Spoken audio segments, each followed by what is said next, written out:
There are a number of questions that are coming in from the audience, and so we're going to bring our panel up onto the screen. Continue to place your questions in the Q&A box, and we will do our best to get to them. I'm going to start with the first question, which is, I think this is directed to either Dr. Lisa Newman or Dr. McCaskill Stevens. Does private insurance pay for expenses related to clinical trials? Sorry. It will definitely vary depending on the type of clinical trial and the type of insurance. I think that's one of the flaws of our current system. We don't have a lot of parity or transparency regarding that very important question. Werda, what's your experience been? No, I actually agree with you.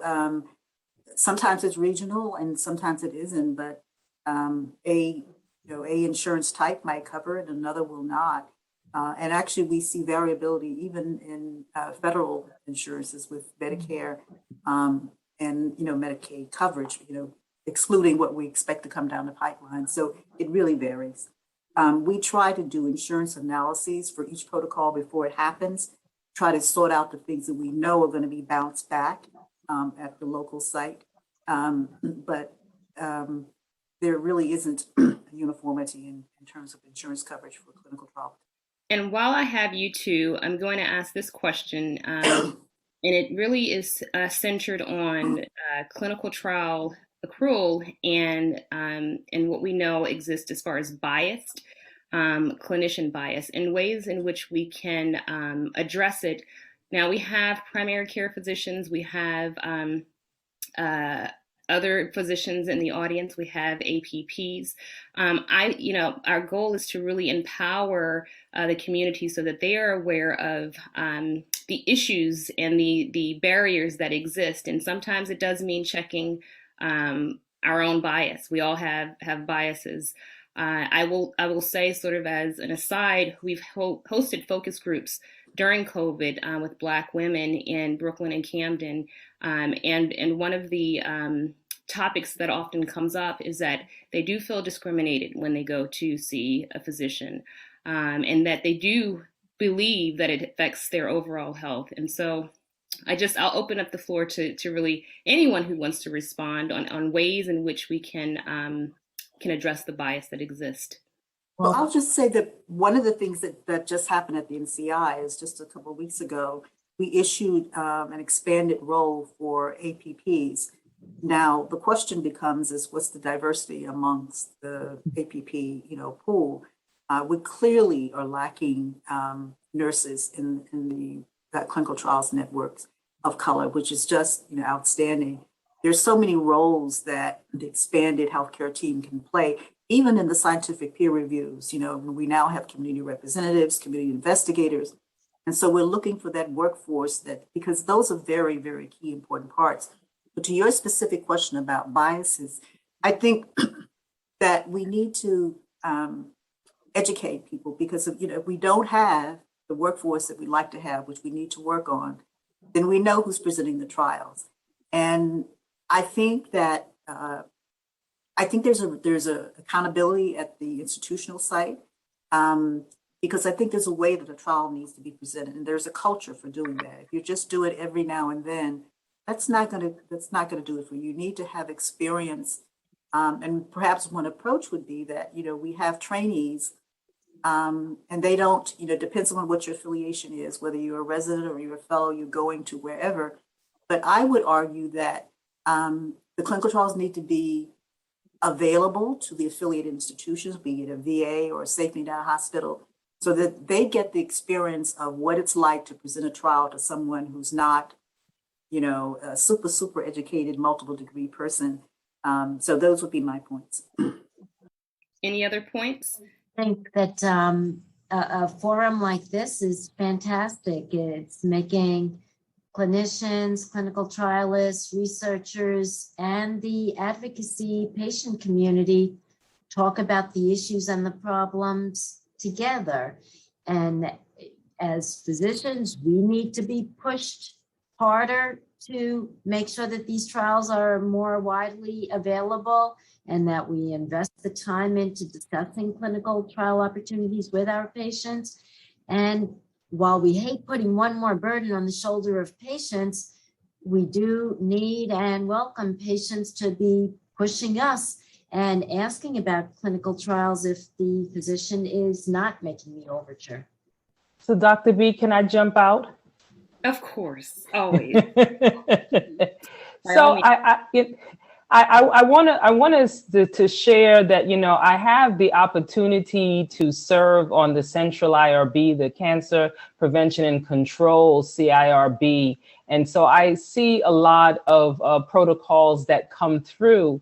And I think one of the things that, you know, happens, especially when we get the study teams on the line, a lot of times, you know, everyone is just looking to try to get their protocol through in order to start their trial. And the thoughtfulness that is necessary in order to make sure that you're accommodating the various groups that need to participate, especially those that are burdened by a particular disease, it's not there. And I think, you know, I come from a corporate background before I got into this whole oncology world, and it's all about leadership, right? You know, whatever the chairman said was going to happen, no one could potentially make an excuse as to why they didn't attend the training, you know, why they're not doing something. And I think that it is so important for all the leaders, you know, in the institutions as well as the funders, to really make things, you know, mandatory, that they're required. Because one of the things that I feel is really critical is that we don't all want to say what you just said earlier. We all have bias. And so we can't continue to feel like, oh, it's not me. We have to really look at ourselves and see what we're doing to contribute to the problem, and then ask ourselves, do we want to be part of the problem or do we want to be part of the solution? Absolutely. Well said. I always say, as I talk about bias, that I consistently check my own bias, and, you know, and that makes it human. We all are human, and, you know, just admitting that first step and then working on the process to check your bias, your own biases. We'll stay on clinical trials for now. Do clinical trials generally cover transportation and other barriers?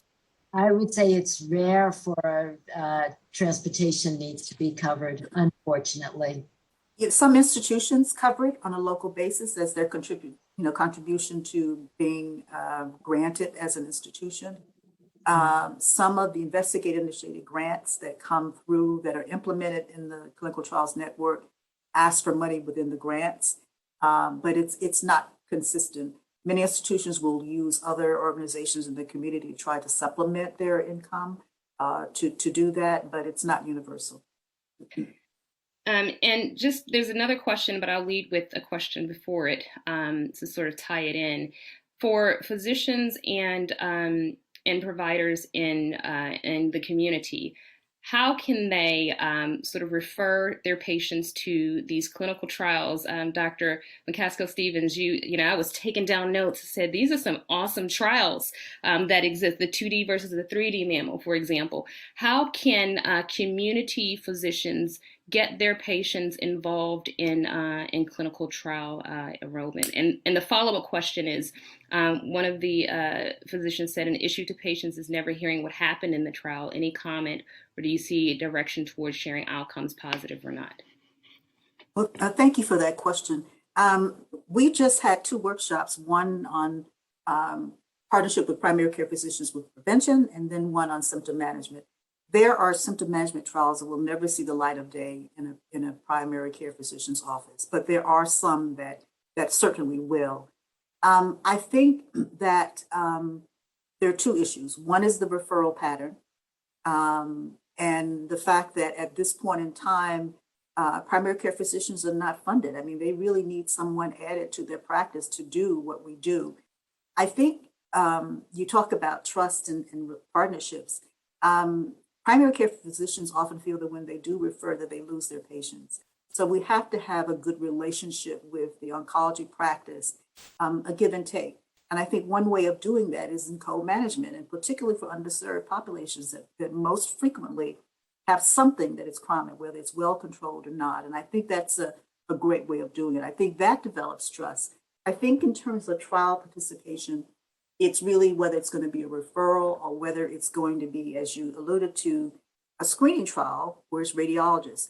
The issue here is that radiologists, you must be credentialed. You must go through the credentialing process. You have to take the good clinical practice, which you should.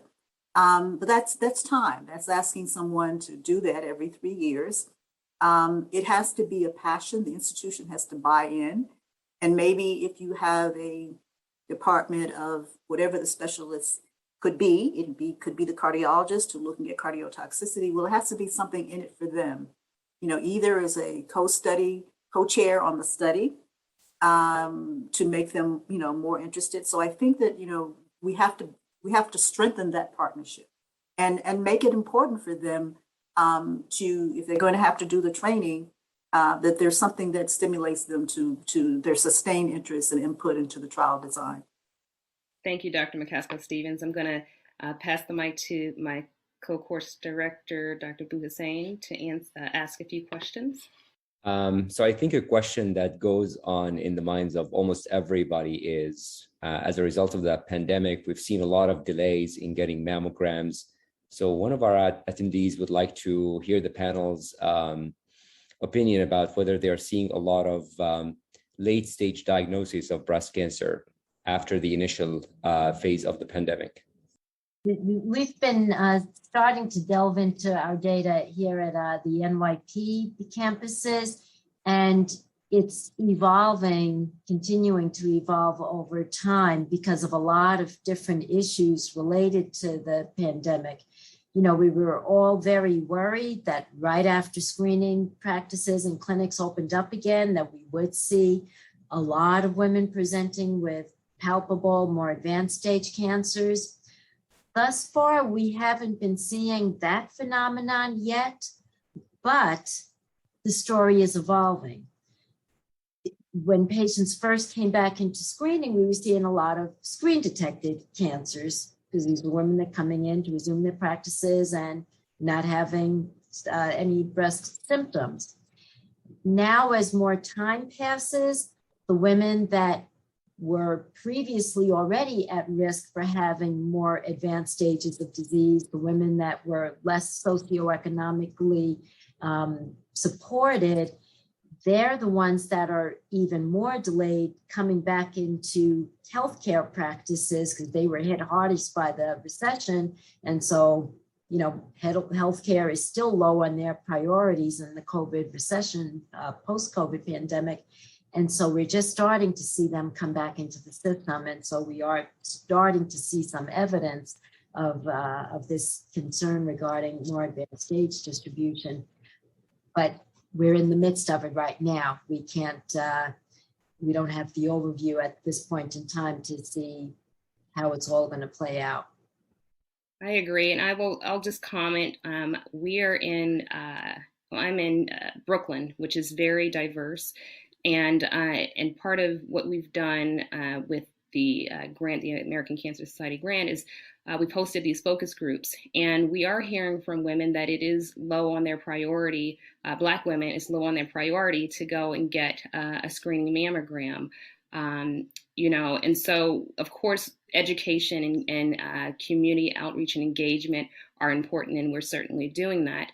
But I will say anecdotally, we are seeing, at least in Brooklyn, women who come in with a triple negative palpable mass who said, I skipped it last year because of the pandemic. And I'm not saying it's a lot, but it's enough that, our spidey senses are going up. And as Dr. Newman said, we are concerned that we're going to see more, locally advanced disease in that population.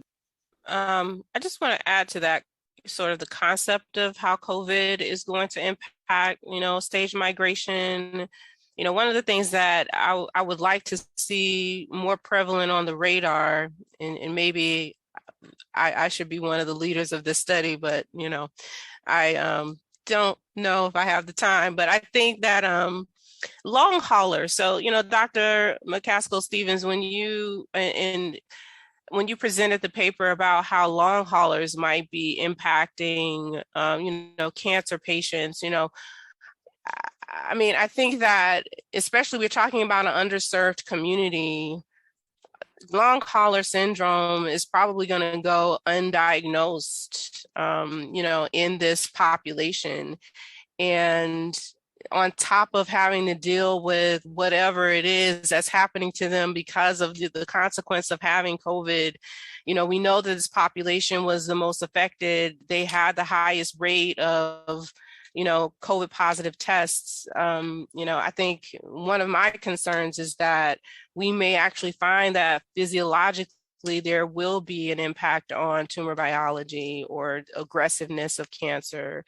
And I would love to see more attention on, how COVID may actually impact the severity of disease. So even outside of the context of screening for early detection, just whether or not patients who have had COVID had, more aggressive tumors. I think that, especially in the context of disparities in this underserved population.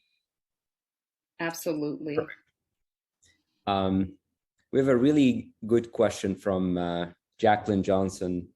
The question is, she was diagnosed with triple negative breast cancer in April of last year, and she was not offered BRCA testing. She mentioned that she was 55 at the age of diagnosis, and even though she wasn't really offered any testing, had no family history of cancer. And her question is, should she be concerned? And I think she's asking whether she should be tested or not. So I guess I'll jump in. There are different guidelines for who should be referred for genetic testing. Among the patients diagnosed with breast cancer, our group here tends to follow the guidelines put out by the American Society of Breast Surgeons, where we believe that any woman with a diagnosis of breast cancer should at least be offered the opportunity to undergo genetic testing.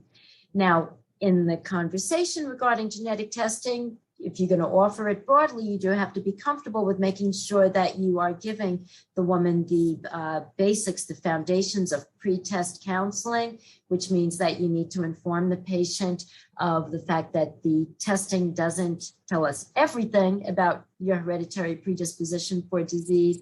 And there are some test results that will be difficult to evaluate and have to be reassessed every few years. We also have to counsel patients about genetic discrimination laws. So it's not super easy to commit to having the testing done. You do need to understand that there are some pros and cons to testing. Genetic discrimination laws prevent you from losing your job or losing your medical insurance because of test results, but there's a loophole with the law. And if you decided that you wanted to take out a new life insurance policy or a new long-term disability policy, those types of insurance plans are allowed to ask you about your genetic test results, and they can use that information in deciding whether or not to sell you the policy. So to answer your question, there are ample data to support that you, by having a diagnosis of breast cancer, and certainly a diagnosis of triple negative breast cancer, would qualify for being offered genetic testing. The results won't necessarily influence your treatment right now. Patients that are found to have certain BRCA mutations might be candidates for certain types of specialized therapy like PARP inhibition, but I don't know your specific circumstances, whether or not that would be appropriate for you, but you would definitely be a candidate to consider genetic testing. And I'll just quickly add to that, there are two concepts of genetic testing. One is like germline determination of whether or not you're a carrier of a mutation that maybe is a driver of your cancer, which is the type of testing that's more related to whether or not you have family history. But then there's also genetic testing of your tumor to determine somatically whether or not you have a genomic signature or, a mutation that was sporadic, that occurred in the course of your tumor progression that, like Dr. Newman mentioned, would indicate that you could potentially be a viable candidate for certain types of therapy. As a geneticist, I'm always for, the genetic test, but I think that, it's something you can bring up with your doctor and ask them explicitly, what's available, what types of genetic testing are available, and what their recommendation is or isn't. I think that talking to a genetic counselor, currently the guidelines from the Medical College of Molecular Geneticists or something like that, I might be getting the acronym wrong. I think they're reevaluating, the utility of some of these genetic tests. And as we get more data, especially around whole genome sequencing and using whole genome sequencing, we may be able to offer a more comprehensive profile, outside of just BRCA, for instance, because you mentioned BRCA, but you might not have a BRCA mutation. You may have something else that, is yet underappreciated. Absolutely. We have just a few additional questions. Ms. Walker, did you want to comment? I wanted to ask a question, actually. And so the question that I wanted to pose was to Dr. Dr. Warder McCaskill-Stevens. And it was regarding the Equity Council that you referenced. And I believe the slide had also indicated that there were some work groups. And so one of the things that I wanted to find out was, if there was a particular strategic plan and whether or not the communities would actually know what is going on as it relates to equity and the discussions, because I do feel that there's a lot of great things that the NCI does, but the general population may not necessarily be aware of the work that is being done on their behalf. Very well known to me. I think the Equity Council, at least two of the working groups, the research group and I believe the workforce group, issued RFIs, requests for information, to get feedback from the sites. I think the discussion that's ongoing, interestingly, we met earlier today, and there is a plan to develop a strategic plan, which is important.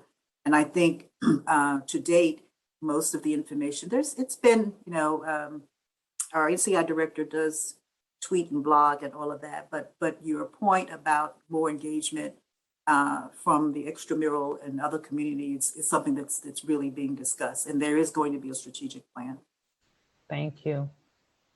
Okay. Do you think that telemedicine allows you to reach more African American patients for follow-up visits after a diagnosis?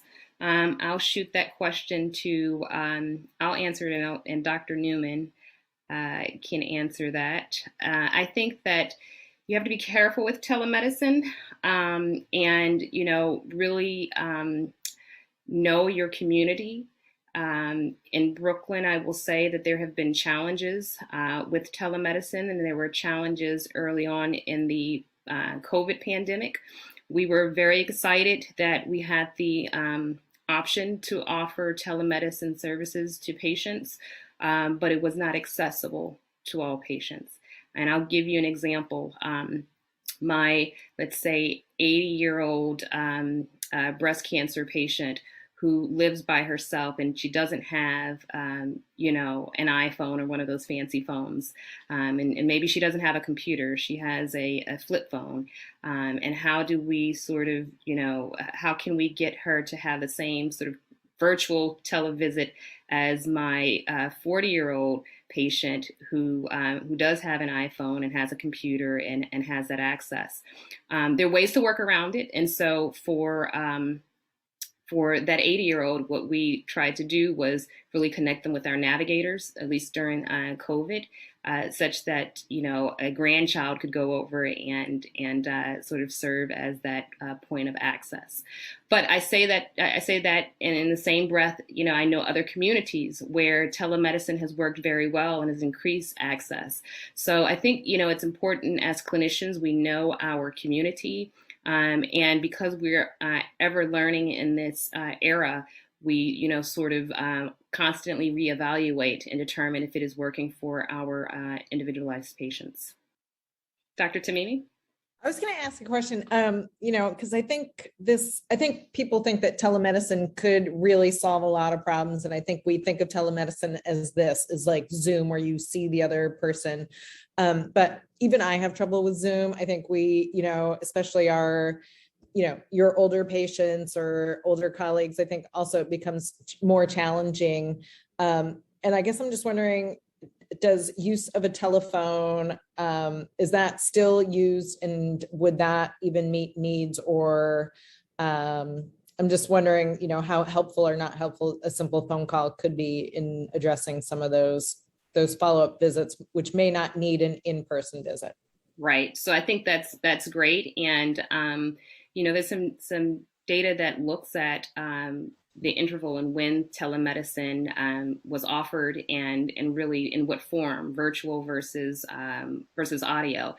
And, you know, certainly a post-op appointment, patients, we could call them and give them their follow-up. I like to see the incision. I like to, you know, make sure that things are well, but yes, in that sense, to give the pathology report, of course, you know, that the sort of increases access and moves them on to the next step.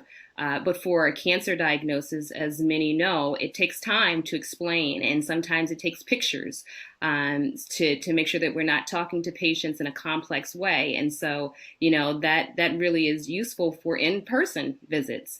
And so I think it does depend on the specialty. It does depend on the patient and their way to receive the information as well. I would just like to add that I think it's so important to keep health literacy top of mind as we think about telemedicine, because unfortunately, a lot of individuals, not only do we have the digital divide, but a lot of individuals really don't know under what circumstances they should consider, you know, a telemedicine appointment versus an in-person. And I think that although, you know, we've definitely shifted because of the pandemic to telemedicine, one of the things that I am hearing often is that now there are providers that are really trying to push all of their patients to telemedicine versus coming in, because now when you call institutions, you don't necessarily get the receptionist. You get into a general system, and they usually tend to say to you, yes, we'll schedule you for, you know, a telemedicine appointment. And people sometimes don't really know how to advocate for themselves. And so they wind up with an appointment that's not helpful to them in the end. Because I think that it's so, you know, it's real that we know that sometimes when we talk to even family members, we can't really assess how they're doing because some people actually are stoic and they can give different impressions as opposed to what is really going on. And if you don't have a relationship with your patient to that extent where you actually can know that they're lying to you, it's so important for you to be able to eyeball them. And as you say, be able to see them to really assess what is going on. And I just really want to emphasize that we also need to be thoughtful for all individuals, how we care for them and make sure the care is tailored to them so that they can have the optimum experience on a cancer journey. So well put. And I'll just add, I like to look patients in their eyes. And I like for them to look me in my eyes because, you know, I'll sort of give this shout out to my teacher, our team at Methodist, which is a group of very diverse clinicians. And we have patients who absolutely come in and they see that it is diverse and they are comfortable and they say thank you. To see, someone who looks like me has made all the difference in the world. So I think, there is something to be said about that. So I think we're going to wrap it up. We have reached time. I want to thank all of the panelists for joining, Dr. Newman, Dr. McCaskill Stevens, Dr. Tamimi, and Dr. Davis, as well as Ms. Desiree Walker for joining us this evening. And, we also want to just remind our participants that there is a post-evaluation form or link that is in the chat box. You need to complete that in order to receive CME credit. And additionally, you will receive the PowerPoint slides and the video link to the YouTube channel. Again, thank you so much for joining. Now, tomorrow we have our final night of the symposium with an excellent lineup, Dr. Edith Mitchell and our expert breast cancer medical team. Thank you again all for participating, and good night.